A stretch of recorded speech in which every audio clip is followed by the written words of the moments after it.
আলহামদুলিল্লাহ, আমাদের দৈনন্দিন জীবনে আজ ইলেকট্রিসিটি একটি অবিচ্ছেদ্য অংশ। তবে এই ইলেকট্রিসিটির উৎপত্তি কিন্তু অ্যাটম থেকে। আমরা যে কোনো একটা অ্যাটমকে যদি আহ, ভাগ করি তাহলে এই অ্যাটমের ভিতরে বেশ কিছু ফান্ডামেন্টাল এলিমেন্ট আমরা পাই।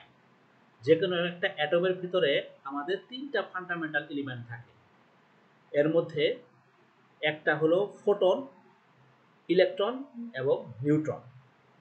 তাহলে যে কোনো একটা ম্যাটারের ভিতরে যে পার্টিকেল থাকে, সবচেয়ে স্মলেস্ট পার্টিকেল, সেটাকে বলা হয় অ্যাটম। এই অ্যাটমকে যদি আমরা ফার্দার ডিভাইড করি তাহলে এখানে আমরা তিনটা ফান্ডামেন্টাল এলিমেন্ট পাচ্ছি: প্রোটন, ইলেকট্রন এবং নিউট্রন। আমরা সবাই জানি যে রাদারফোর্ডের পরমাণু মডেল অনুযায়ী এবং বোরস পরমাণু মডেল অনুযায়ী যে যে কোনো একটা পরমাণুর কেন্দ্রের নিউক্লিয়াসে থাকে এর প্রোটন এবং নিউট্রন। অর্থাৎ আমরা যদি এখানে একটা পরমাণু ড্র করি, আমরা যদি দেখি তাহলে দেখব যে হ্যাঁ, হ্যাঁ, আমরা যদি এখানে একটা পরমাণু ড্র করি তাহলে দেখব এটা এটা মনে করে একটা পরমাণু নিউক্লিয়াস। এই নিউক্লিয়াসে আমাদের থাকে প্রোটন, সে আর থাকে আমাদের নিউট্রন। এই নিউক্লিয়াসকে কেন্দ্র করে ইলেকট্রনগুলো এর ডিফারেন্ট ডিফারেন্ট অরবিট বা কক্ষপথে ইলেকট্রনগুলো ঘুরতে থাকে। সৌর মডেলের মতো আমরা জানি এই ইলেকট্রনগুলো নিউক্লিয়াসকে কেন্দ্র করে এই বিভিন্ন কক্ষপথে ঘুরতে থাকে। মনে করি এটা একটা ইলেকট্রন, এটা একটা ইলেকট্রন, এরপরে এটা একটা ইলেকট্রন। এই ইলেকট্রনগুলো আমাদের কি করে, নিউক্লিয়াসকে কেন্দ্র করে ঘুরতে থাকে। ঠিক আছে, এটা ঘুরতে থাকে। এবং এই যে এখানে প্রোটন আছে, এই প্রোটন হলো পজিটিভ চার্জ এবং এই ইলেকট্রনগুলো হলো নেগেটিভ চার্জ। এগুলো হলো ইলেকট্রন, ইলেকট্রনগুলো হলো নেগেটিভ চার্জ এবং এই প্রোটনগুলো হলো পজিটিভ চার্জ বা প্লাস চার্জ। ইলেকট্রিসিটির উৎপত্তি মূলত এই অ্যাটম থেকে। এটাই হলো ইলেকট্রিসিটির ফান্ডামেন্টাল, মানে সবচেয়ে মৌলিক সোর্স, যেখান থেকে আমাদের এই ইলেকট্রিসিটি তৈরি হয়। তাহলে কোনো একটা ম্যাটারের ভিতরে, মনে করি যে কোনো একটা ম্যাটার, হ্যাঁ,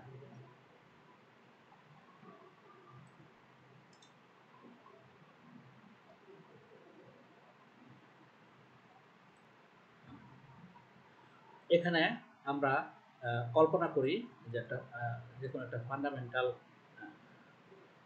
এলিমেন্ট হিসেবে আমরা যদি কনসিডার করি, আহ, তাহলে আচ্ছা আমি একটু ড্র করি।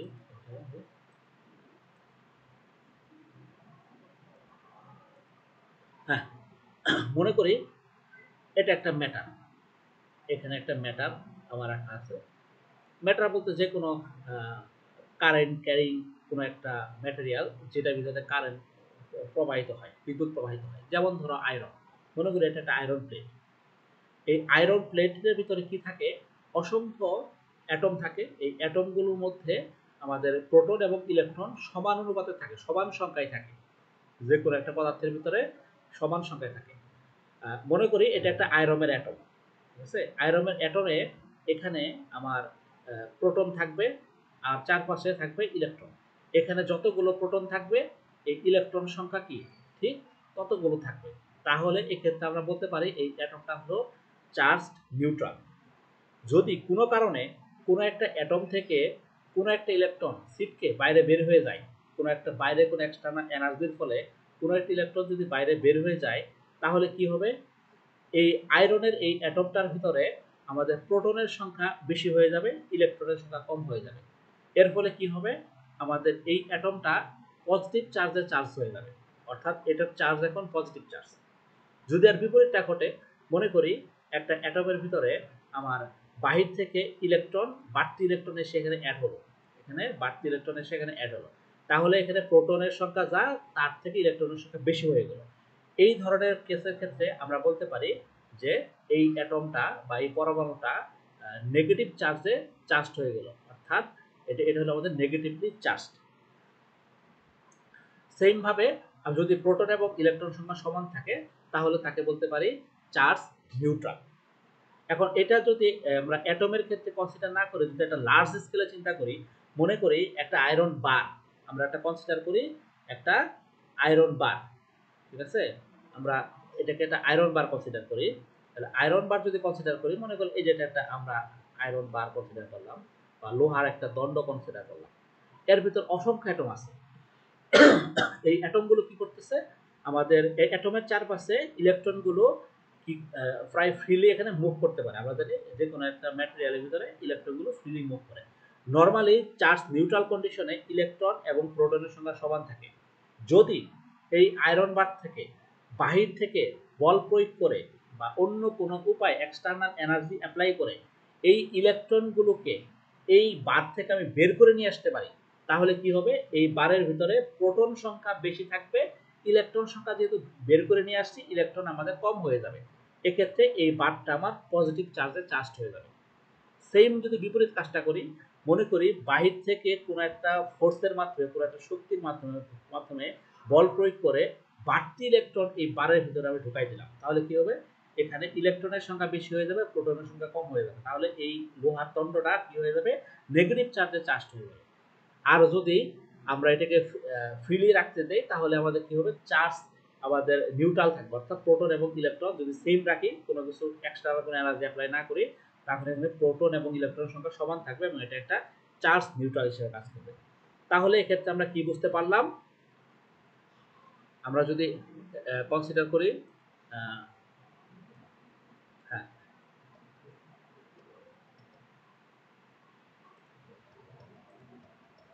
হ্যাঁ, এই যে আমরা যদি এখানে এটা কনসিডার করি, তাহলে আমরা দেখতে পাচ্ছি যে যদি প্রোটন সংখ্যা বেশি হয় ইলেকট্রন সংখ্যা কম হয়, তাহলে এটা পজিটিভলি চার্জ।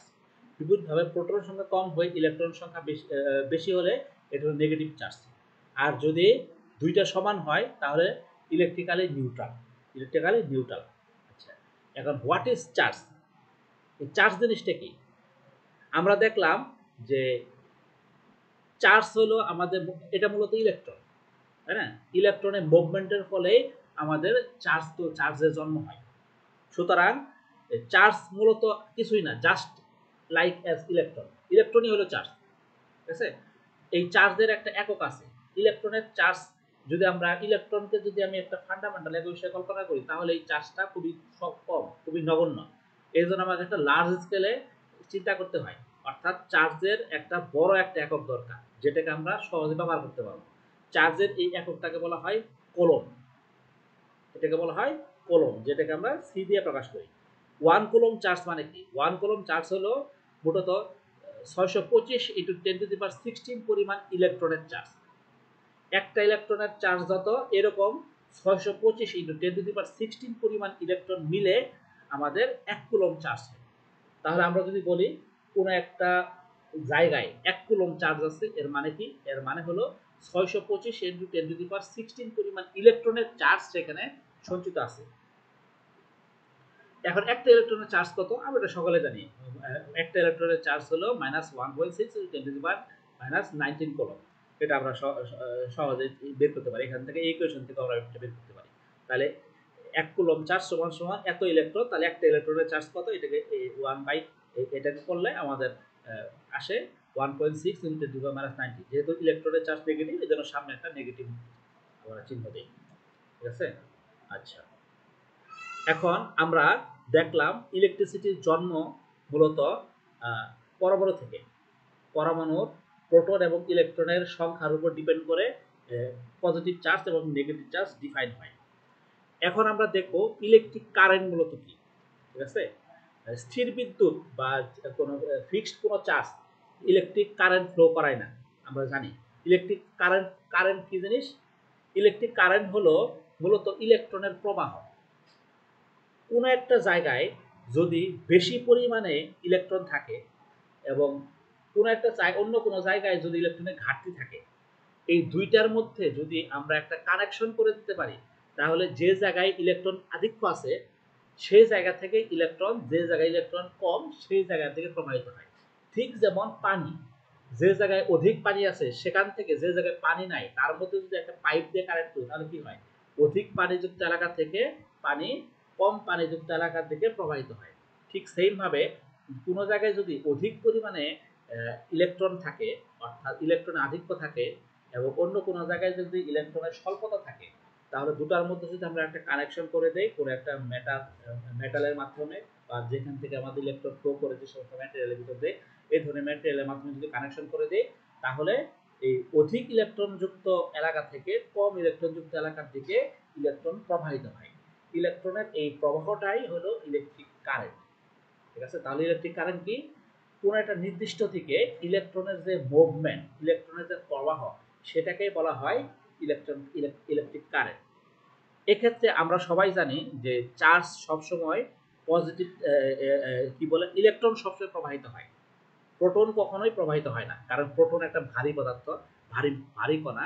এই কারণে প্রোটন সহজে মুভমেন্ট করে না, প্রোটন কোনো জায়গায় মুভ করে না, এগুলো নিউক্লিয়াসের মধ্যে ফিক্সড হয়ে থাকে। ঠিক আছে, কারণ ওইখানে মোটামুটি স্ট্রং নিউক্লিয়ার ফোর্সের মাধ্যমে নিউক্লিয়াসের ভিতরে চিপকে থাকে এই প্রোটনগুলো, সেখান থেকে সে বের হতে পারে না, এই কারণে প্রোটন সহজে মুভ করে না। কিন্তু ইলেকট্রন যেহেতু আমাদের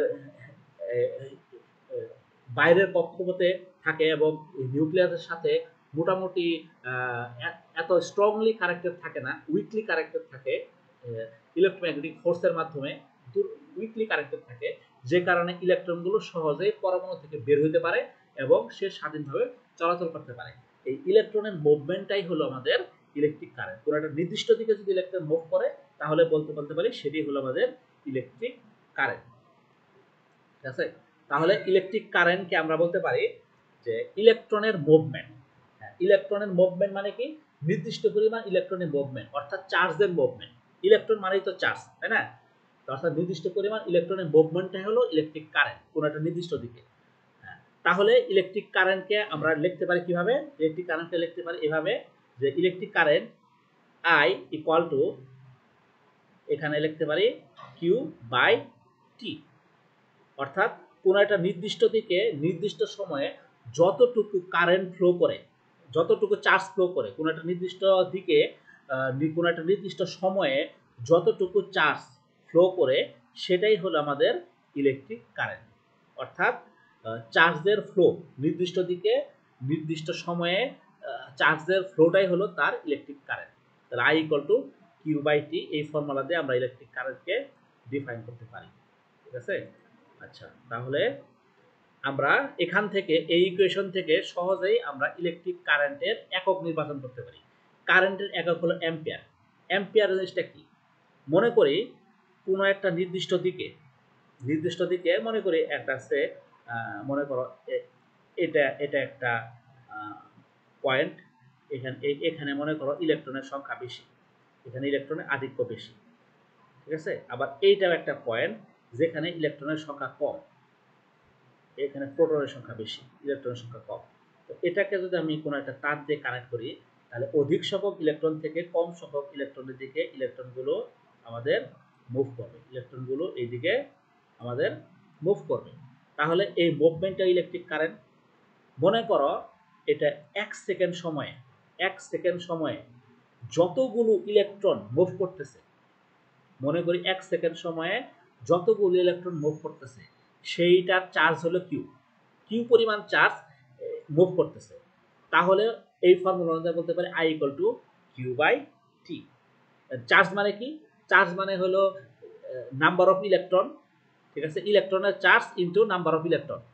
এন হলো আমাদের নাম্বার অফ ইলেকট্রন, অর্থাৎ কতগুলো ইলেকট্রন মুভ করতেছি, আর প্রতিটা ইলেকট্রনের চার্জ হলো এখানে ই। তাহলে এখান থেকে আমরা লিখতে পারি I equal to N E by T. আচ্ছা, এখন ইলেকট্রিক কারেন্টের একক হলো আমাদের অ্যাম্পিয়ার। এখন একক, এই অ্যাম্পিয়ারটা আমরা কিভাবে পাই? মনে করি 1 সেকেন্ড সময়ের মধ্যে যদি 1 কুলম্ব চার্জ ফ্লো করে, তাহলে তার এককটা হলো 1 অ্যাম্পিয়ার। ঠিক আছে, তাহলে 1 অ্যাম্পিয়ার মানে কি?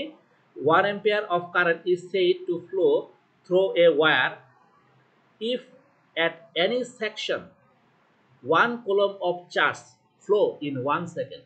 অর্থাৎ যে কোনো একটা সেকশনের মধ্য দিয়ে, কোনো একটা তারের মধ্য দিয়ে, ক্রস সেকশনের মধ্য দিয়ে, কোনো একটা তারের মধ্য দিয়ে যদি 1 সেকেন্ডে 1 কুলম্ব চার্জ ফ্লো করে, তাহলে আমরা বলতে পারি সেটা হলো আমাদের 1 অ্যাম্পিয়ার। ঠিক আছে, তাহলে এটা হলো আমাদের অ্যাম্পিয়ারের সংজ্ঞা। তাহলে আমরা এখান থেকে কি পাইলাম? আমরা এখান থেকে দেখলাম যে ইলেকট্রিক কারেন্ট কি, ইলেকট্রিক কারেন্টের একক কি, এবং 1 এম্পিয়ার কাকে বলে। ক্লিয়ার? আচ্ছা, এরপর আমরা দেখব electric potential. What is electric potential? আমরা কারেন্ট তো দেখলাম, ইলেকট্রনের মুভমেন্টটাই হলো কারেন্ট। ইলেকট্রিক পটেনশিয়ালটা কি? ইলেকট্রিক পটেনশিয়ালটা বোঝার আগে আমরা নর্মালি পটেনশিয়াল এনার্জি কি সেটা বুঝি। পটেনশিয়াল এনার্জিটা কি? পটেনশিয়াল এনার্জি আমরা গ্র্যাভিটেশনাল সাপেক্ষে পটেনশিয়াল এনার্জি আমরা কি বুঝি? মনে করো এটা একটা মাটি, এখান থেকে ধরো একটা কাঠের টুকরা তুমি এখান থেকে কি করলা, ফোর্সফুল উপরে তুললা, উপরে তুমি এখানে তুলে রেখে দিলে এই কাঠের টুকরাটা এখান থেকে তুমি এখানে মুভ করে এসে রাখলা। এখন এই কাঠের টুকরার মধ্যে এক ধরনের এনার্জি জমা হয়ে আছে। কি ধরনের এনার্জি জমা হয়ে আছে?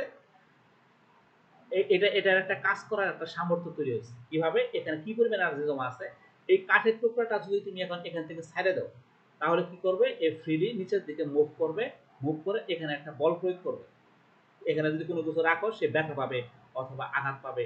এখানে এটা যদি একটা ইট হয় তাহলে এটা থেতলে যাবে, ঠিক আছে, বা এটা ভার হইলে এখানে থেতলে যাবে, বা কোনো না কোনো ভাবে এখানে একটা ফোর্স অ্যাপ্লাই হবে। তাহলে এই যে একটা নিরীহ একটা কাঠের টুকরা বা একটা ইটের টুকরা এখানে তুমি রাখলা, এটার ভিতরে এই স্থান পরিবর্তন করার ফলে এর ভিতরে এক ধরনের শক্তি জমা হলো, যে শক্তিটার ফলে ছেড়ে দেওয়ার ফলে সে এখানে একটা কাজ সম্পাদন করতেছে বা এখানে সে একটা ফোর্স অ্যাপ্লাই করতেছে। তাহলে এই যে একটা এনার্জি যেটা এই কাঠের টুকরার ভিতরে স্টোর হলো, এটাই হলো তার পটেনশিয়াল এনার্জি, ঠিক আছে।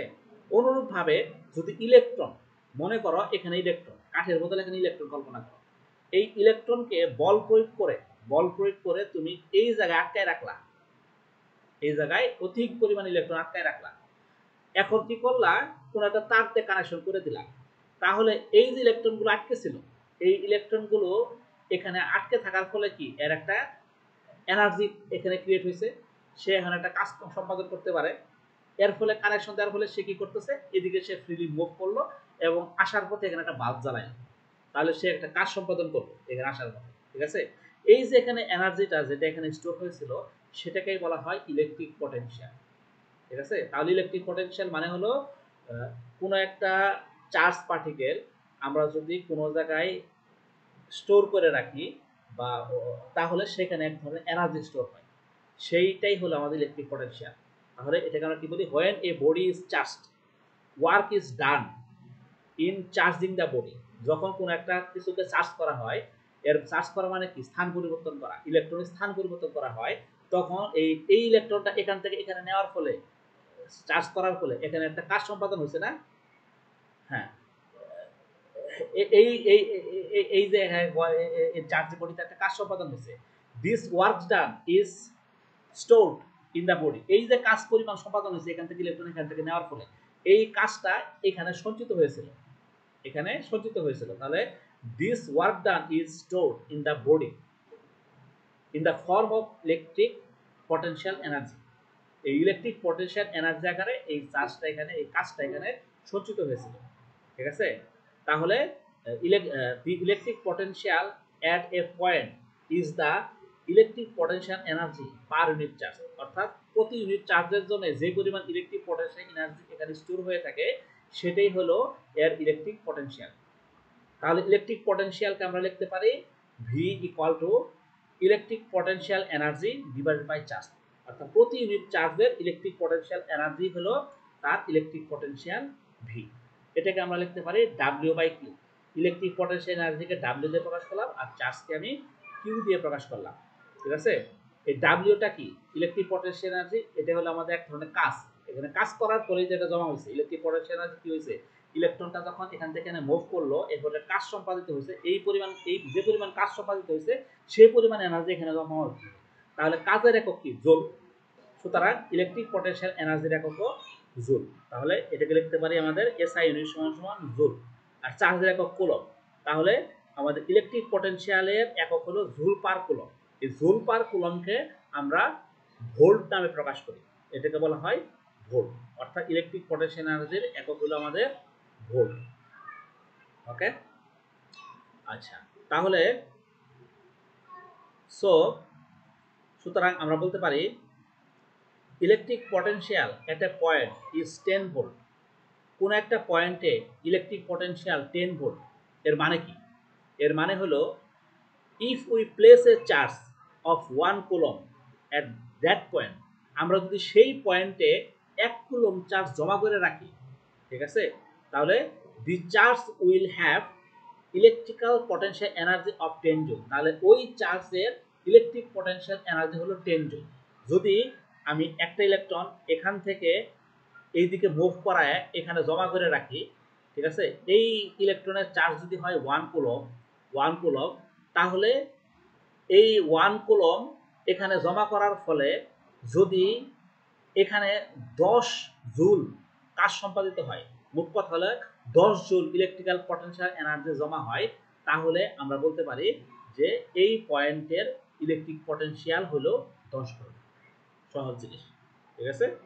ইলেকট্রন এখান থেকে এখানে মুভ করার ফলে এই ইলেকট্রনের চার্জ যদি 1 কুলম হয়, এবং এই 1 কুলম চার্জ মুভ করার ফলে যদি এখানে 10 জুল ইলেকট্রিক্যাল পটেনশিয়াল এনার্জি জমা হয়, অর্থাৎ 10 জুল কাজ সম্পাদিত হয়, তাহলে আমরা বলতে পারি যে এই পয়েন্টের ইলেকট্রিক পটেনশিয়াল হলো 10 জুল, ঠিক আছে। আচ্ছা, এখন বাস্তবিক জীবনে আমরা ইলেকট্রিক পটেনশিয়ালটাকে ব্যবহার না করে পটেনশিয়াল ডিফারেন্সটাকে সহজে ব্যবহার করে থাকি। আমরা যখন বলি দুই প্রান্তে এটার ভোল্টেজ কত, তখন কি করি? গ্রাউন্ডের সাপেক্ষে ভোল্টেজ মেজার করি, অর্থাৎ দুইটা পয়েন্টের সাপেক্ষে ভোল্টেজের পার্থক্যটা মেজার করি। গ্রাউন্ডের ভোল্টেজ কি, ইলেকট্রিক পটেনশিয়াল কি, 0। তার অন্য একটা পয়েন্টের ইলেকট্রিক পটেনশিয়াল যদি হয় 220 ভোল্ট, তাহলে বলতে পারি তার পটেনশিয়াল ডিফারেন্স হলো গ্রাউন্ডের সাপেক্ষে 220 ভোল্ট। অর্থাৎ পটেনশিয়াল ডিফারেন্স হলো দুইটা পয়েন্টের মধ্যে ইলেকট্রিক পটেনশিয়ালের পার্থক্য। মনে করি এখানে একটা পয়েন্ট আছে এ, এর ভোল্টেজ হলো বা ইলেকট্রিক পটেনশিয়াল হলো 5 ভোল্ট, এই পয়েন্টে ইলেকট্রিক পটেনশিয়াল হলো 3 ভোল্ট। তাহলে এই দুইটার মাঝে যে ডিফারেন্সটা, এই ডিফারেন্স কত? 5 মাইনাস 3 সমান সমান 2। তাহলে আমরা বলতে পারি এ এবং বি এর মাঝে ইলেকট্রিক পটেনশিয়াল বা ভোল্টেজ হলো কত? 2 ভোল্ট, ঠিক আছে। তাহলে কি the difference in the potential of two charge body is called potential difference. যেমন VA minus VB equal to VAB, সুতরাং এর সমান 2 ভোল্ট, অর্থাৎ ভিএবি সমান সমান 2 ভোল্ট। দুইটার মধ্যে ডিফারেন্সটা হলো ইলেকট্রিক পটেনশিয়াল। এটা যেহেতু পার্থক্য, সুতরাং ভোল্টেজ থেকে ভোল্টেজ বাদ দিলে ভোল্টেজই থাকে, সুতরাং এর একক হলো আমাদের ভোল্ট। তাহলে এটাকে আমরা একটু কেতাবি ভাষায় যদি আমরা বলতে চাই, তাহলে বলতে পারি the potential difference between two point, দুইটা পয়েন্টের মাঝে পটেনশিয়াল ডিফারেন্স ইজ 1 ভোল্ট। দুইটা পয়েন্টের মাঝে পটেনশিয়াল ডিফারেন্স 1 ভোল্ট হবে কোন কন্ডিশনে? If 1 joule of work is done, যদি 1 জুল পরিমাণ কাজ সম্পাদিত হয়, in transferring 1 coulomb of charge, 1 coulomb charge transfer করতে from the point of lower potential to the point of higher potential. অর্থাৎ লোয়ার পটেনশিয়াল পয়েন্ট থেকে হায়ার পটেনশিয়াল, অর্থাৎ কম পটেনশিয়াল এনার্জির পয়েন্ট থেকে বেশি পটেনশিয়াল এনার্জির পয়েন্টে 1 কুলম চার্জ ট্রান্সফার করতে, 1 কুলম চার্জ মানে কি?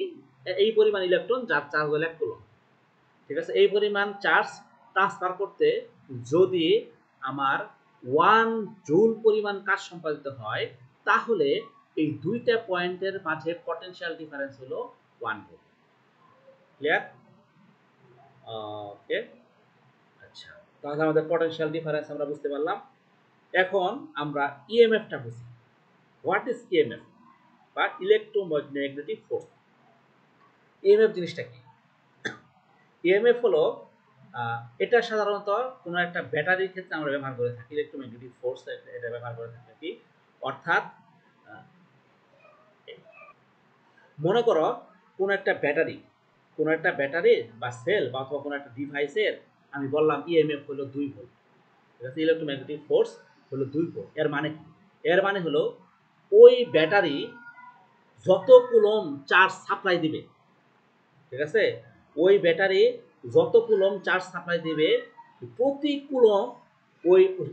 কুলম চার্জ মূলত 2 জোল পরিমাণ এনার্জি সাপ্লাই দিবে, অর্থাৎ ওই ব্যাটারি প্রতি কুলম চার্জে 2 জুল পরিমাণ এনার্জি সাপ্লাই দিবে।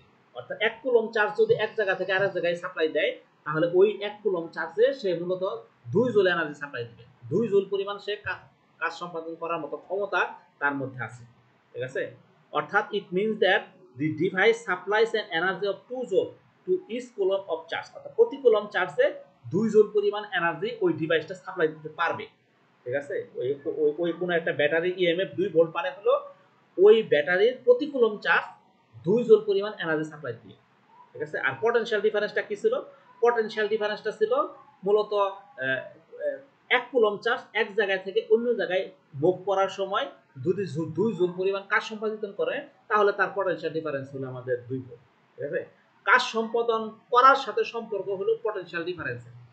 আর প্রতি কুলম চার্জ কতটুকু এনার্জি ধারণ করতেছে, এখনো কাজ করে নাই, সে ধারণ করতেছে, ঠিক আছে। প্রতি কুলম চার্জ কতটুকু এনার্জি ধারণ করতেছে সেইটাই হলো তার ইএমএফ। 1 কুলম চার্জ যদি 2 জুল পরিমাণ এনার্জি ধারণ করে, তাহলে তার ইএমএফ হলো 2 ভোল্ট। 1 কুলম চার্জ যদি 5 জুল পরিমাণ এনার্জি ধারণ করে, তাহলে তার ইএমএফ হলো আমাদের 5 ভোল্ট। অনুরূপভাবে 1 কুলম চার্জ যদি 5 জুল পরিমাণ কাজ সম্পাদন করে এক জায়গা থেকে অন্য জায়গায় মুভ করার সময়, তাহলে ওই 2 পয়েন্টের পটেনশিয়াল ডিফারেন্স হলো আমাদের 5 ভোল্ট, ঠিক আছে। কাজ সম্পাদনের সাথে সম্পর্ক হলো পটেনশিয়াল ডিফারেন্স। আর কোন একটা সোর্স বা এনার্জি সোর্স, যেটা আমরা ব্যাটারি বলতেছি, সেই ব্যাটারির প্রতি কুলম চার্জ কতটুকু এনার্জি বহন করতেছে, তার সক্ষমতা আছে কতটুকু কাজ করার, এই অ্যাবিলিটিটাই হলো তার ইএমএফ, ঠিক আছে, বা ইলেকট্রোম্যাগনেটিক ফোর্স। ওকে, তাহলে আমরা ইএমএফ এবং পটেনশিয়াল ডিফারেন্সের মধ্যে পার্থক্য কি এটা আমরা দেখব। এখন আমরা দেখব প্র্যাকটিক্যালি কিভাবে আমরা কারেন্ট এবং পটেনশিয়াল ডিফারেন্সকে মেজার করি। প্র্যাকটিক্যালি আমরা কারেন্ট মেজার করি এমিটার দিয়ে, আর পটেনশিয়াল ডিফারেন্স বা যাকে আমরা বলি ভোল্টেজ, আমরা কমার্শিয়াল সচরাচর এটাকে ভোল্টেজ বলে থাকি, এই ভোল্টেজ মেজার করি কি দিয়ে? এই ভোল্টমিটার দিয়ে, ঠিক আছে। তাহলে ইলেকট্রিক কারেন্ট এমিটার দিয়ে এবং ইলেকট্রিক পটেনশিয়াল বা পটেনশিয়াল ডিফারেন্স আমরা মাপি ভোল্টমিটার দিয়ে। আচ্ছা, কারেন্ট যেহেতু আমাদের সিরিজে ফ্লো করে, অর্থাৎ কোনো একটা ডিসকন্টিনিউটি থাকলে, তার কাটা থাকলে কারেন্ট ফ্লো করবে না, অর্থাৎ একই লাইনে কারেন্ট ফ্লো করাইতে হবে। এই কারণে এমিটারকে সিরিজে কানেক্ট করতে হয়। এমিটারকে এটাকে আমি একই লাইনে সিরিজে কানেক্ট করছি, কারেন্ট এদিক দিয়ে গিয়ে এমিটারের ভিতর দিয়ে এই সিস্টেম চলে যাচ্ছে এখানে। আর ভোল্টমিটার যেটা, ভোল্টমিটারের মধ্যে দিয়ে কারেন্ট ফ্লো করাই না। ভোল্টমিটারের মধ্যে দিয়ে কারেন্ট ফ্লো করলে কি হয়? সার্কিটের মধ্যে কারেন্ট ফ্লো হ্যাম্পার্ড হয়। মনে করো এখান থেকে সমস্ত কারেন্ট যদি এদিক দিয়ে বাইপাস করে যায়, তাহলে কি সার্কিটের মধ্যে দিয়ে কারেন্ট ফ্লো করবে না, সব কারেন্ট বাইপাস করে চলে গেল। এই কারণে ভোল্টমিটারের মধ্যে দিয়ে আমরা এমনভাবে এটাকে সেট করি, এখানে এমনভাবে এখানে ডিভাইসটা দেওয়া থাকে যাতে এর ভিতর দিয়ে কম কারেন্ট ফ্লো করে, অতি নগণ্য কারেন্ট ফ্লো করে, যে কারণে ভোল্টমিটারকে আমরা প্যারালালি কানেক্ট করি। ভোল্টমিটারকে প্যারালালি কানেক্ট করি যাতে মেইন কারেন্টটা আমার এই দিয়ে ফ্লো করে। ভোল্টমিটার কানেক্ট করা হয় প্যারালাল এবং এমিটার কানেক্ট করা হয় সিরিজ কানেকশনে, ঠিক আছে। এটা হলো আমাদের প্র্যাকটিক্যালি কিভাবে আমরা এই ভোল্টেজ এবং কারেন্ট মেজার করি সেটা। আচ্ছা, আরেকটা আমরা টার্মিনোলজি শিখি, অ্যাম্পিয়ার আওয়ার রেটিং। এটা সাধারণত ব্যাটারিতে থাকে, এত অ্যাম্পিয়ার আওয়ারের রেটিং, এত অ্যাম্পিয়ার আওয়ার রেটিং। এটা হলো মূলত অ্যাম্পিয়ার আওয়ার রেটিংটা দিয়ে আমরা ব্যাটারির লাইফ টাইম বুঝি, ঠিক আছে। একটা ব্যাটারির কতটুকু তার লাইফ টাইম সেটা আমরা সহজেই অ্যাম্পিয়ার আওয়ার দিয়ে বুঝতে পারি, ঠিক আছে। অ্যাম্পিয়ার আওয়ার মানে কি? অ্যাম্পিয়ার অর্থাৎ কারেন্ট এবং আওয়ার মানে ঘন্টা, সহজে বোঝা যায়। দুইটার মাল্টিপ্লিকেশনই হলো আমাদের অ্যাম্পিয়ার আওয়ার, ঠিক আছে। কোন একটা ব্যাটারি যদি 1 ঘন্টা যাবত 1 এম্পিয়ার কারেন্ট সাপ্লাই দেয়, তাহলে তার অ্যাম্পিয়ার আওয়ার রেটিং কত? তার অ্যাম্পিয়ার আওয়ার রেটিং হলো আমাদের 1 অ্যাম্পিয়ার আওয়ার রেটিং। যদি 1 ঘন্টায় 20 অ্যাম্পিয়ার কারেন্ট সাপ্লাই দেয়, অর্থাৎ কন্টিনিউয়াসলি 20 অ্যাম্পিয়ার কারেন্ট সাপ্লাই দিতেছে 1 ঘন্টা যাবত, তাহলে তার অ্যাম্পিয়ার আওয়ার রেটিং কত? 20, অর্থাৎ 20 গুণন 1। অনুরূপভাবে যদি 20 অ্যাম্পিয়ার কারেন্ট কন্টিনিউয়াসলি 10 ঘন্টা যাবত সাপ্লাই দেয়, তাহলে তার অ্যাম্পিয়ার আওয়ার রেটিং কত? 20 ইন্টু 10, ঠিক আছে, 20 গুণন 10 200, ঠিক আছে। তাহলে তার অ্যাম্পিয়ার আওয়ার রেটিং হলো 200 অ্যাম্পিয়ার আওয়ার রেটিং, ঠিক আছে। অ্যাম্পিয়ার হলো কতটুকু কারেন্ট সে কন্টিনিউয়াসলি সাপ্লাই দিচ্ছে কত ঘন্টা যাবত, এটার হিসাবটাই হলো অ্যাম্পিয়ার আওয়ার রেটিং। তাহলে battery have a capacity rating given in ampere hour or milliampere hour. Milliampere আওয়ারের সাধারণত মোবাইলে ব্যাটারিটা মিলি অ্যাম্পিয়ার আওয়ারে দেওয়া থাকে। Ratings of 1000 milliampere hour means 1000 milliampere মানে কি, means it provide a steady current, অর্থাৎ নিরবিচ্ছিন্ন ভাবে সে কারেন্ট ফ্লো করে 1 মিলি অ্যাম্পিয়ার করে ফর 1000 ঘন্টা। 1000 ঘন্টা যাবত সে 1 মিলি অ্যাম্পিয়ার কারেন্ট নিরবিচ্ছিন্নভাবে ফ্লো করে, অথবা 2 মিলি অ্যাম্পিয়ার ফ্লো করে 500 ঘন্টা, অথবা 5 মিলি অ্যাম্পিয়ার ফ্লো করে 200 ঘন্টা, অর্থাৎ 5 দুগুণে 10, মানে এই দুইটা মাল্টিপ্লিকেশন সবসময় গুণফল সবসময় 1000 মিলি অ্যাম্পিয়ার আওয়ার হবে। ঠিক আছে, এটা হলো তার ampere hour rating. Ampere hour rating থেকে আমাদের লাইফ টাইম বের করতে পারে একটা ব্যাটারির লাইফ বের করতে পারি ampere hour rating divided by ampere draw. তাহলে অ্যাম্পিয়ার আওয়ারকে যদি অ্যাম্পিয়ার দিয়ে ভাগ করে দেই তাহলে ঘন্টা বাড়াই পড়বে। মনে করো কোন একটা ডিভাইসের, কোন একটা মোবাইল ধরো প্রতি মানে সব সময় সে ধরো আমাদের 2 অ্যাম্পিয়ার করে কারেন্ট টানে। ঠিক আছে, কোন একটা ডিভাইস 2 অ্যাম্পিয়ার করে কারেন্ট টানে, এর অ্যাম্পিয়ার আওয়ার রেটিং যদি হয় 10 অ্যাম্পিয়ার আওয়ার, তাহলে 2 অ্যাম্পিয়ার করে কারেন্ট টানলে এর লাইফ টাইম কত হবে, 10 ভাগ 2 সমান সমান 5, অর্থাৎ সে 5 ঘন্টা যাবত সে চলবে।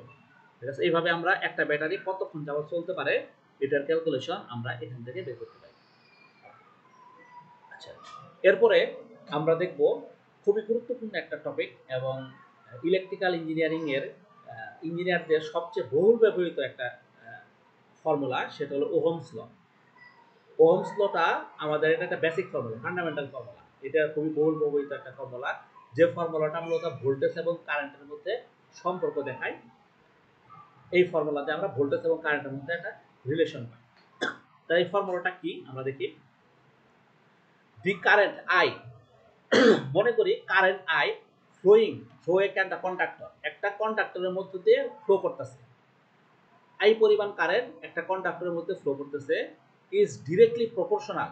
তাহলে এইটা কারেন্টটা কার প্রপোর্শনাল হবে, এই কারেন্ট আই যেটা কন্ডাক্টরের মধ্যে ফ্লো করতেছে সেটা directly proportional. Car proportional, to the potential difference V, অর্থাৎ ভোল্টেজের প্রপোর্শনাল। অর্থাৎ এই ফর্মুলা বলতেছে কারেন্ট আই ভোল্টেজের সমানুপাতিক বা প্রপোর্শনাল। প্রপোর্শনাল মানে কি, কারেন্ট বাড়লে ভোল্টেজ বাড়বে, কারেন্ট কমলে ভোল্টেজ কমবে, তাই না?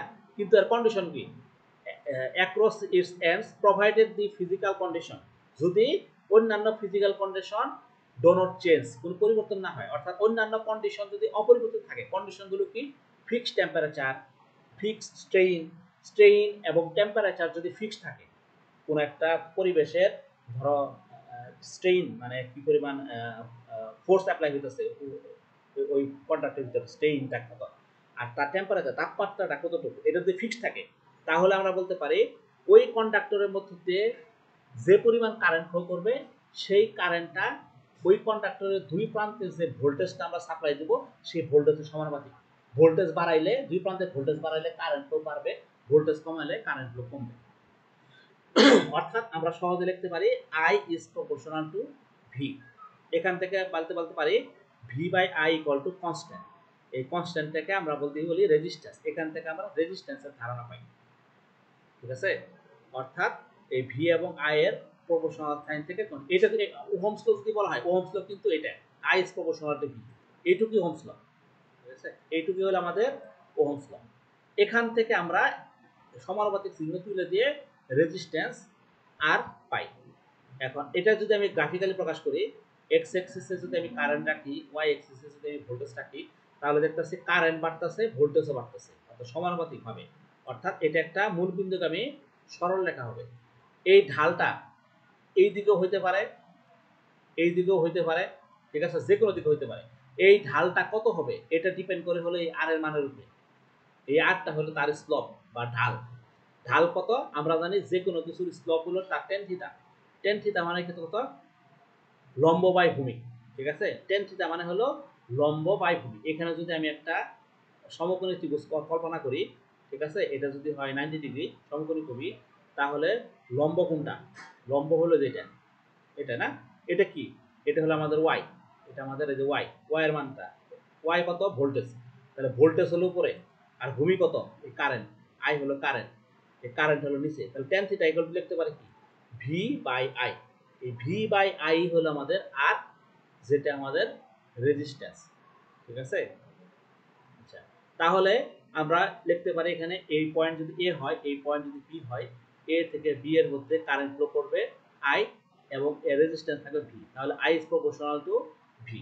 এখন এর রেজিস্ট্যান্সটা হলো আমাদের আর, ঠিক আছে।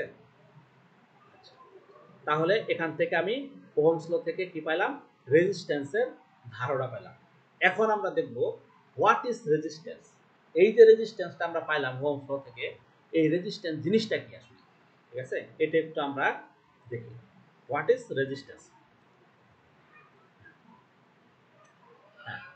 Resistance is an opposition to the flow of current.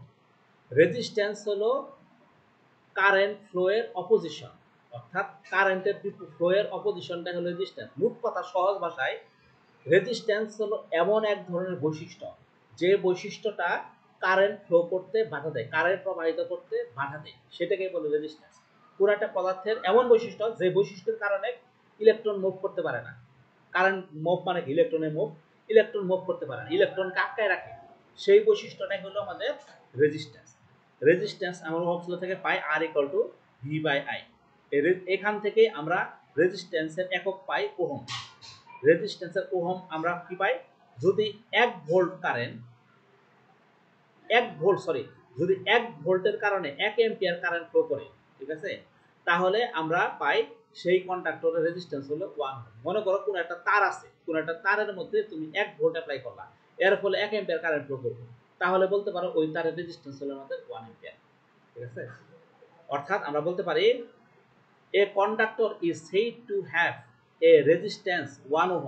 পুরো একটা তারের কোন একটা কন্ডাক্টর রেজিস্ট্যান্স 1 ohm আমরা বলতে পারি if যদি a potential difference of 1 volt across its ends, এই ওই তারের দুই প্রান্তে যদি 1 ভোল্ট পরিমাণ পটেনশিয়াল ডিফারেন্স বা ভোল্টেজ অ্যাপ্লাই করা হয়, causes a current of 1 ampere, এবং এর ফলে যদি 1 অ্যাম্পিয়ার কারেন্ট ফ্লো করে to the 1 ampere to flow through it, এর মধ্যে 1 অ্যাম্পিয়ার কারেন্ট ফ্লো করে, তাহলেই বলতে পারি ওই তারের রেজিস্ট্যান্স হলো আমাদের 1 ওহম।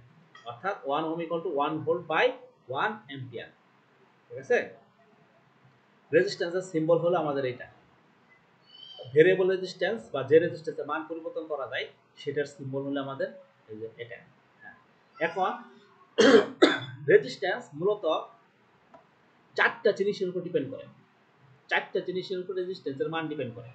1 নাম্বার, রেজিস্ট্যান্সের মান কি কি উপর ডিপেন্ড করে আমরা একটু দেখি। 1 নাম্বার, যে কোনো একটা রেজিস্ট্যান্সের মান তার ম্যাটেরিয়ালের বৈশিষ্ট্যের উপর ডিপেন্ড করে, অর্থাৎ ভিন্ন ভিন্ন ম্যাটেরিয়ালের রেজিস্ট্যান্স ভিন্ন ভিন্ন হয়। যেমন ধরো লোহার রেজিস্ট্যান্স একরকম, তামার রেজিস্ট্যান্স একরকম, গোল্ডের রেজিস্ট্যান্স একরকম, সিলভারের রেজিস্ট্যান্স একরকম, অর্থাৎ ডিফারেন্ট ডিফারেন্ট ম্যাটেরিয়াল, তার ভেতর দিয়ে ইলেকট্রন ফ্লো করার ক্ষমতাও ভিন্ন ভিন্ন। এক এক ম্যাটেরিয়াল ইলেকট্রনকে এক এক রকম বাধা প্রদান করে, অর্থাৎ 1 number resistance depends on material, ঠিক আছে। 2 number, resistance depends on length, দৈর্ঘ্যের উপর ডিপেন্ড করে। দৈর্ঘ্য যত বড় হবে, ইলেকট্রন তত কষ্ট করে ফ্লো করতে হবে। পানির ক্ষেত্রে চিন্তা করে দেখো, ছোট পাইপ অর্থাৎ খাটো পাইপ আর লম্বা পাইপের মধ্যে কোনটাতে ভালো করে পানি ফ্লো করতে হবে? অবশ্যই খাটো পাইপের মধ্যে বেশি পানি ফ্লো করবে, সহজে পানি ফ্লো করবে। লম্বা পথ যাইতে কষ্ট হয়, ঘর্ষণ বল বেশি থাকে, পানিতে বেশি পরিমাণে ঘর্ষণ বল অ্যাপ্লাই করে তার ওইখানে যাইতে হয়, তাহলে লম্বা পাইপের মধ্যে দেখি কম পানি ফ্লো করবে, আর খাটো পাইপের মধ্যে দেখি বেশি পানি ফ্লো করবে, যদি তার মানে পুরুত্ব বা মোটাটা যদি সমান হয়, মোটা ধরো সমান, কিন্তু তার পাইপটা লম্বা, তাহলে কি কম পানি ফ্লো করবে, খাটো হলে বেশি পানি ফ্লো করবে। এরকম ভাবে ইলেকট্রনও লম্বা তারের মধ্যে দিয়ে কম কারেন্ট ফ্লো করবে, খাটো তারের মধ্যে দিয়ে বেশি কারেন্ট ফ্লো করবে। অর্থাৎ লেন্থ বাড়লে রেজিস্ট্যান্স কি হয়, বাড়ে, অর্থাৎ ইলেকট্রন বেশি বাধা পায়, এজন্য রেজিস্ট্যান্স বাড়ে। লেন্থ কমলে রেজিস্ট্যান্স কমে, ইলেকট্রন কম বাধা পায়। তাহলে আমরা বলতে পারি যে রেজিস্ট্যান্স লেন্থের প্রপোর্শনাল, দৈর্ঘ্যের প্রপোর্শনাল, ঠিক আছে, সমানুপাতিক। লেন্থ বাড়লে রেজিস্ট্যান্স বাড়ে, লেন্থ কমলে রেজিস্ট্যান্স কমে। আচ্ছা, এরপর আবার দেখি রেজিস্ট্যান্স আর কি কিছুর উপর ডিপেন্ড করে, ক্রস সেকশনাল এরিয়ার উপর ডিপেন্ড করে, অর্থাৎ পুরুত্ব এর উপর ডিপেন্ড করে। মোটা তার মোটা তারের মধ্যে দিয়ে সহজে কারেন্ট ফ্লো করে, কারণ কারেন্ট ফ্লো করার মতো জায়গা বেশি থাকে, ইলেকট্রন ফ্লো করার জায়গা মোটা তার অনেক বেশি। কিন্তু চিকন তারের কথা যদি চিন্তা করি, চিকন তারের মধ্যে কি এরিয়া কম, সারফেস কম, ইলেকট্রন সহজে ফ্লো করতে পারবে না, সে বাধা পাবে, আটকে পড়বে, এক তার সাথে বাড়ি খাবে, তাই না? ওরকম ভাবে কি বলছি, চিকন পাইপ, চিকন পাইপের মধ্যে দিয়ে কি কম পানি ফ্লো করে, মোটা পাইপের মধ্যে কি করে বেশি পানি ফ্লো করে, কারণ মোটা পাইপের মধ্যে অনেক এরিয়া আছে, বেশি পানি ফ্লো করতে পারে। সেম ভাবে ইলেকট্রন, চিকন তারের মধ্যে দিয়ে জায়গা কম, সারফেস কম, ইলেকট্রন গুলো সহজে মুভ করতে পারে না, মোটা তারের ভিতরে সহজে মুভ করতে পারে। তাহলে কি করে, ইলেকট্রন সহজে মুভ করা মানে কি, তার রেজিস্ট্যান্স কম, আর ইলেকট্রন বাধা পায় মানে কি, তার রেজিস্ট্যান্স বেশি। তাহলে বলতে পারি চিকন তারের রেজিস্ট্যান্স বেশি, মোটা তারের রেজিস্ট্যান্স কম, অর্থাৎ উল্টা, চিকন তারের রেজিস্ট্যান্স বেশি, মোটা তারের রেজিস্ট্যান্স কম। অর্থাৎ এরিয়া যত বাড়ে রেজিস্ট্যান্স তত কমে, এরিয়া যত কমে রেজিস্ট্যান্স তত বাড়ে। তাহলে এটা কি করলাম, আমরা বুঝলাম যে রেজিস্ট্যান্স আর এরিয়া হলো ইনভার্সলি প্রপোর্শনাল, ব্যস্তানুপাতিক, ইনভার্সলি প্রপোর্শনাল। আমরা এটা সহজে বলতে পারি যে রেজিস্ট্যান্স আর এটা দৈর্ঘ্যের সমানুপাতিক। আর কি দেখলাম, রেজিস্ট্যান্স আর এটা তার ক্রস সেকশনাল এরিয়ার ব্যস্তানুপাতিক, অর্থাৎ 1/a ব্যস্তানুপাতিক। আর কি দেখছি, resistance depends on material, material মানে কি, পুরো একটা ম্যাটেরিয়ালের উপরে ডিপেন্ড করে, ঠিক আছে।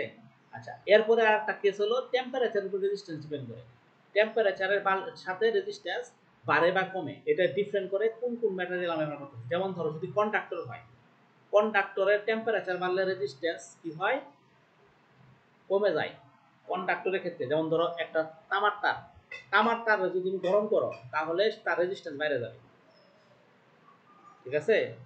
তামার তার যদি ঠান্ডা করো তার রেজিস্ট্যান্স কমে যাবে। টেম্পারেচার বাড়লে রেজিস্ট্যান্স কি হয়, বাড়ে, টেম্পারেচার কমলে রেজিস্ট্যান্স কমে। কার জন্য, কন্ডাক্টরের জন্য, ঠিক আছে। যেমন ধরো তামার তার, লোহার তার, সিলভারের তার, আয়রনের তার, অ্যালুমিনিয়ামের তার, যে কোনো তারের ক্ষেত্রে গরম করলে রেজিস্ট্যান্স বাইরে যাবে, ঠান্ডা করলে রেজিস্ট্যান্স কমে যাবে। কিন্তু ডিফারেন্ট কেস ঘটে সেমিকন্ডাক্টরের ক্ষেত্রে। একটা সেমিকন্ডাক্টরে গরম করলে রেজিস্ট্যান্স কমে যায়, আর ঠান্ডা করলে রেজিস্ট্যান্স বাইরে যায়, উল্টা হয়, ঠিক আছে। তাহলে কন্ডাক্টরের ক্ষেত্রে যেটা হলো আমাদের প্রপোর্শনাল দেখতেছি আমরা, রেজিস্ট্যান্স টেম্পারেচার বাড়লে রেজিস্ট্যান্স বাড়তেছে, কমলে কমতেছে। সেমিকন্ডাক্টরের ক্ষেত্রে আবার উল্টা, ঠিক আছে। ইনসুলেটরের ক্ষেত্রে উল্টা, ইনসুলেটরের ক্ষেত্রে টেম্পারেচার বাড়লে রেজিস্ট্যান্স কমে, টেম্পারেচার কমলে রেজিস্ট্যান্স বাড়ে, ঠিক আছে, ইনসুলেটরের ক্ষেত্রে। তাহলে এটা হলো আমার টেম্পারেচার ডিপেন্ড করে। তাহলে এই দুইটা ফর্মুলাকে আমরা একত্র করে লিখতে পারি, আর ইজ প্রপোর্শনাল টু, লিখতে পারি এল বাই এ। এখান থেকে যদি প্রপোর্শনাল সাইন তুলে দেই তাহলে পাই R is equal to rho L by A. যেখানে রো, এই টার্মটা দেখো, rho, rho L by A, এটা হলো সমানুপাতিক চিহ্ন তুলে দেওয়ার ফলে রো আসছে। What is rho? রো এটা হলো resistivity or specific resistance of the material, কোন একটা ম্যাটেরিয়ালের স্পেসিফিক রেজিস্ট্যান্স বা resistivity. What is specific resistance or resistivity? এই স্পেসিফিক রেজিস্ট্যান্স বা রেজিস্টিভিটি জিনিসটা কি, এই জিনিসটা আমরা এই ইকুয়েশন থেকেই পাবো। এই ইকুয়েশন থেকেই আমরা এটাকে আমরা সহজে নির্ণয় করতে পারবো, ঠিক আছে। তো এই ইকুয়েশনটাকে আমরা যদি এইভাবে লিখি, ধরো রো সমান সমান লিখতে পারি আর এ ডিভাইডেড বাই এল, তাই না? এটাকে আমরা এভাবে লিখতে পারি, আর এ ডিভাইডেড বাই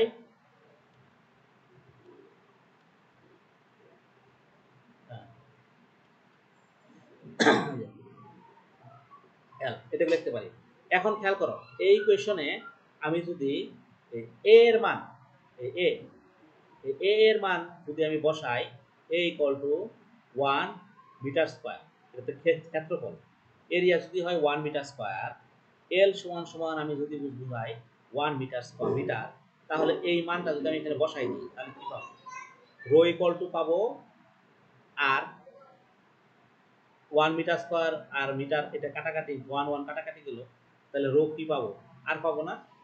অর্থাৎ আমি কি পাচ্ছি, রেজিস্ট্যান্স, তাহলে আমরা এখান থেকে কি পাই? রেজিস্টিভিটির সংজ্ঞা দিতে পারি। What is resistivity? রেজিস্টিভিটির সংজ্ঞাটা তাহলে আমরা কিভাবে দিতে পারি? হ্যাঁ, তাহলে আমরা বলতে পারি, এক সেকেন্ড, হ্যাঁ,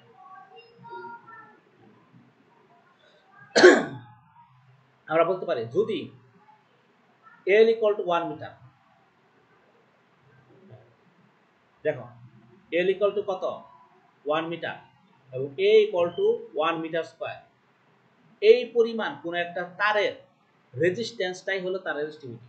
তাহলে এল এর মান যদি 1 মিটার দেই, এ এর মান যদি 1 মিটার স্কয়ার দেই, তাহলে আমরা আর ইকুয়াল টু রো, অর্থাৎ রো ইকুয়াল টু আর পাই।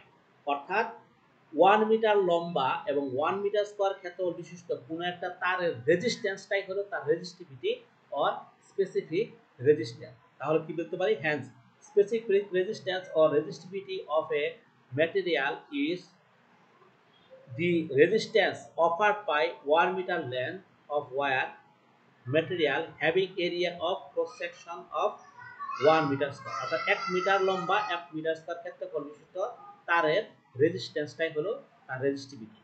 রেজিস্টিভিটির একক কি? এখানে যদি আমরা দেখি, আমরা কি পাইছিলাম?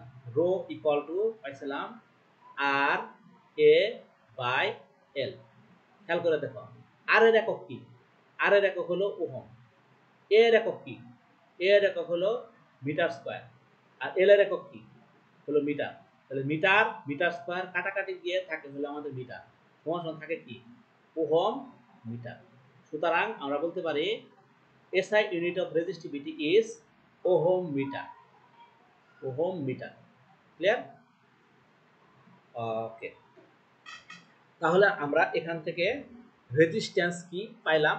রেজিস্ট্যান্স চারটে জিনিসের উপর ডিপেন্ড করে সেটা পাইলাম, এবং এই রেজিস্ট্যান্স থেকে আমরা স্পেসিফিক রেজিস্ট্যান্স বা রেজিস্টিভিটি কি সেটার ধারণা পাইলাম। ঠিক আছে? এখন আমি যদি বলি কোন একটা ম্যাটেরিয়ালের রেজিস্টিভিটি বা স্পেসিফিক রেজিস্ট্যান্স হলো 5 ওহম মিটার, এর মানে কি? এর মানে হলো কোন একটা তারের দৈর্ঘ্য যদি 1 মিটার হয় এবং সেই তারের ক্রস সেকশনাল এরিয়া বা ক্ষেত্রফল যদি 1 মিটার স্কয়ার হয়, তাহলে ওই তারের রেজিস্ট্যান্স যদি 5 ওহম হয়, তাহলে তার রেজিস্টিভিটি হলো 5 ওহম মিটার। ঠিক আছে? অর্থাৎ 1 মিটার স্কয়ার দৈর্ঘ্য, 1 মিটার দৈর্ঘ্য এবং 1 মিটার স্কয়ার ক্ষেত্রফল বিশিষ্ট কোন তারের রেজিস্ট্যান্স 5 ওহম হলে তার রেজিস্টিভিটি হলো 5 ওহম মিটার। ক্লিয়ার? আচ্ছা, এখন আমরা রেজিস্ট্যান্স জানলাম, এখন আমরা দেখব হোয়াট ইজ কন্ডাক্ট্যান্স। আচ্ছা, এই রেজিস্ট্যান্সের উল্টাই কিন্তু কন্ডাক্ট্যান্স। ঠিক আছে? রেজিস্ট্যান্স মানে কি? যেটা ইলেকট্রন ফ্লো করতে বাধা দেয়। আর কন্ডাক্ট্যান্স হলো এমন বৈশিষ্ট্য যেটা ইলেকট্রন ফ্লো করতে সাহায্য করে। রেজিস্ট্যান্সের উল্টা। তাহলে আমরা কন্ডাক্ট্যান্স সমান লিখতে পারি জি। জি ইকুয়াল টু রেজিস্ট্যান্সের উল্টা 1 বাই আর। ঠিক আছে? 1 বাই আর। রেজিস্ট্যান্সের কন্ডাক্ট্যান্সের একক হলো সিমেন। সিমেন কি? সিমেন হলো পার ওহম, 1 বাই ওহম। ঠিক আছে? পার ওহমটাই হলো সিমেন। তাহলে the reciprocal of resistivity of a conductor is called conductivity. Resistivity উল্টাটা হলো আবার কন্ডাক্টিভিটি। রেজিস্ট্যান্সের উল্টা যদি কন্ডাক্ট্যান্স হয়, সিমিলার ভাবে কিছুক্ষণ আগে আমরা রেজিস্টিভিটি করলাম, এই রেজিস্টিভিটির উল্টাটা হলো আমাদের কন্ডাক্টিভিটি। কন্ডাক্টিভিটিকে আমরা সিগমা দিয়ে প্রকাশ করে থাকি। ঠিক আছে? কন্ডাক্টিভিটিকে আমরা সিগমা দিয়ে প্রকাশ করে থাকি। আচ্ছা, আমরা একটু দেখি। হ্যাঁ, এই যে তাহলে আমরা এই কন্ডাক্টিভিটি লিখতে পারি প্রকাশ করে সিগমা দিয়ে। সিগমা সমান সমান লিখতে পারি কি 1 বাই রো। ঠিক আছে? রো মানে কি? রেজিস্টিভিটি। তাহলে সিগমা ইকুয়াল টু 1 টু বলবো কন্ডাক্টিভিটি সমান সমান 1 বাই রেজিস্টিভিটি। ঠিক আছে? তো এখান থেকে আমরা লিখতে পারি জি ইকুয়াল টু 1 বাই আর। এখান থেকে জি ইকুয়াল টু 1 বাই আর সমান সমান লিখতে পারি এ। আমরা কি জানি আর মানে কি? আর মানে কিছুক্ষণ আগে দেখছিলাম না, আর ইকুয়াল টু আমরা কি পাইছিলাম? Rho L by A. তো কিছুক্ষণ আগে আমরা পাইলাম R equal to rho L by A. তো এখান থেকে এটা উল্টাই দিলে আমরা কি পাই? এ বাই রো এল। ঠিক আছে? এখন 1 বাই রো মানে কত? 1 বাই রো মানে হলো সিগমা। এই যে 1 বাই রো মানে হলো সিগমা। তাহলে এই মানটা যদি আমরা এখানে বসাই দিই, 1 বাই রো এর মান বসাই দিলে কি পাইতেছি? Sigma A by L. ঠিক আছে? তাহলে এখান থেকে আমরা কন্ডাক্টিভিটির একক পাইতেছি। এটার একক কি? এটার একক হলো আমাদের মিটার স্কয়ার, ঠিক আছে। এল এর একক কি, মিটার। আর সিগমার একক কি, সিগমার একক হলো সিমেন্স। তাহলে এখান থেকে পাইতেছি এই মিটার মিটার স্কয়ার কাটাকাটি যাইতেছে, তাহলে আমরা কি পাইতেছি,